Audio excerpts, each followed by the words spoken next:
In this series of videos, I will explore a little bit AC electricity.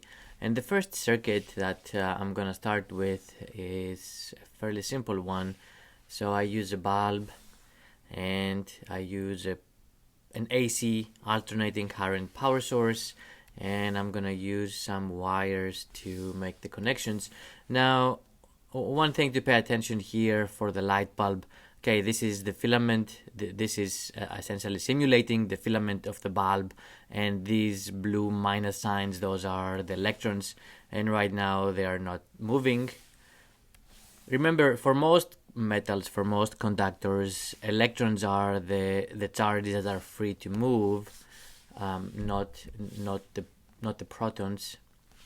And also remember from the lab we did, the bulb has two sides. You have to connect the two wires into two different parts of the bulb.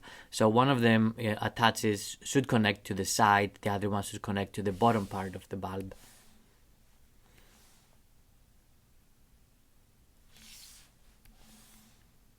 And now that everything is connected, we can make some observations about what is happening.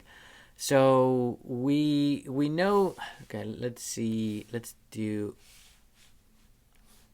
take a battery and let's connect really quick this circuit. So this is okay. I have two different circuits. One is with the battery and the bulb. The battery supplies DC current, so it's not alternating, and this is an AC power source, and both of them are connected to a bulb. Now, if you see, for the battery, the electrons are moving constantly in the same direction. Okay, so from the positive side of the battery to the negative, and then through the wire, through the bulb, the filament of the bulb, and then back to the positive side of the battery, and so on. In contrast, when we have an alternating current power source, then we observe that the electrons are moving to the right, and now they're moving to the left. They stop, and then they move back to the right, left, and so on. So they have this oscillating motion, essentially back and forth, which is different than the one that we're used to from the battery, from the current that the battery supplies. So that's one observation that we can make. Another observation we can make is about the brightness of the bulb. Here with the battery, the brightness of the bulb is constant. It's the same. The motion of the electrons is exactly the same every moment in time. In contrast, with an AC power source, we observe that the brightness of the bulb actually fluctuates. And when the electrons come to a stop, which is this moment in time, there is very little, if any, brightness on the bulb. So this is a significant difference between the AC current and the DC current, and DC is the ones coming from the battery. Now we can change. Okay, we can play a little bit with the power source here. So I can control the potential difference across the power source, and I also control the frequency. Remember, the frequency is related to the period of this oscillating motion, and essentially the period is 1 over the frequency, and by period I'm referring to how much time it takes for the electrons to complete one cycle here. If I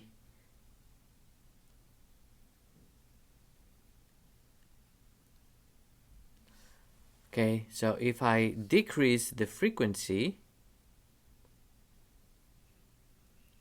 then I'm increasing the period, which means that it takes more time for the electrons to complete one cycle, to go back and forth and back to their original position. So with a low frequency, it takes more time to complete this cycle. And we can observe, obviously, it takes more time for the brightness of the bulb to fluctuate. Now, when I increase the frequency to the maximum,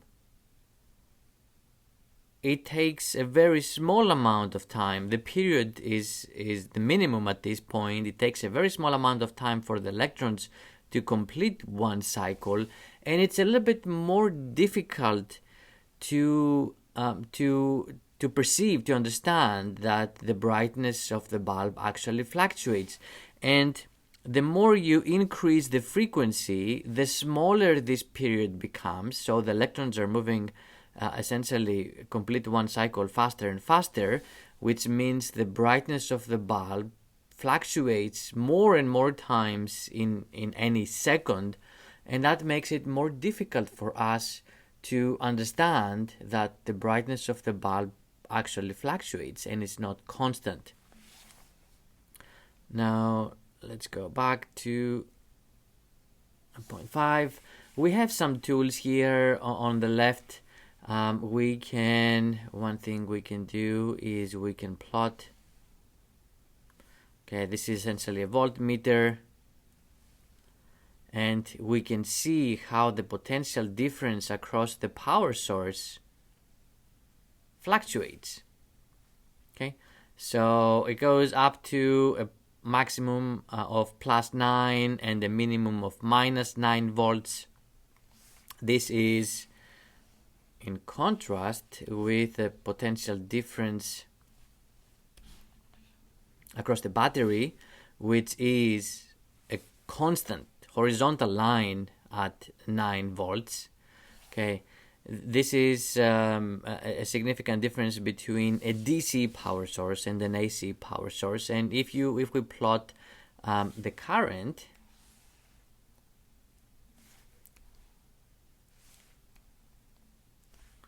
say the current that goes through the power source,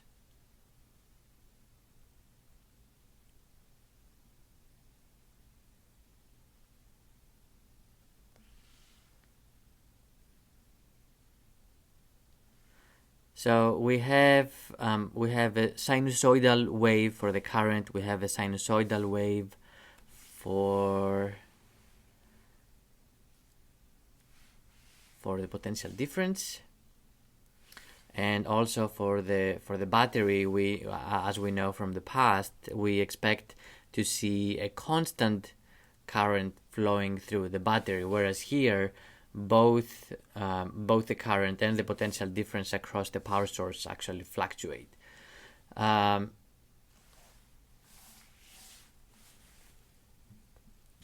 also want to show you one last thing, controlling the frequency. So with a frequency of 0.51 hertz, this is what the potential difference looks like. And as I said, if I decrease the frequency, I increase the period. And now notice how the graph of the potential difference as a function of time changes. Okay, we're spreading it over more time, so it takes more time to complete one cycle. In contrast, if I increase the frequency to 2 hertz, notice that the time that it takes to complete one cycle is the minimum. This is by increasing the frequency, I have decreased the time that it takes to complete one oscillation here.